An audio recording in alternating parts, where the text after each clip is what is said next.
Assalamualaikum. Today I will tell how to multiply, divide, subtract and add 10 on MS Excel plain workbook.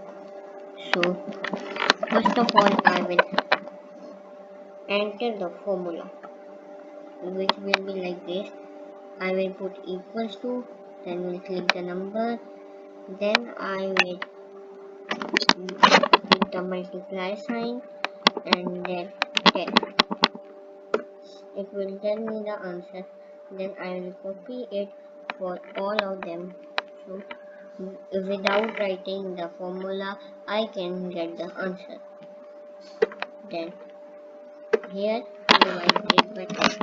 So here we will simply put equals to sign, then click the number and then divide sign, then 10 and then enter.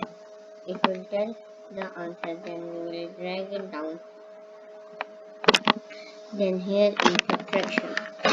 I will put equals to sign, then click the number and then I will put minus sign and then 10. It will tell me the answers of all if I drag it down.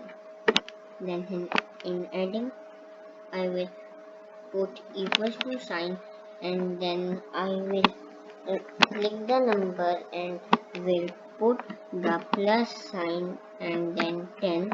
It will tell me the answer if I click 10. Then we will drag it down, so it will tell us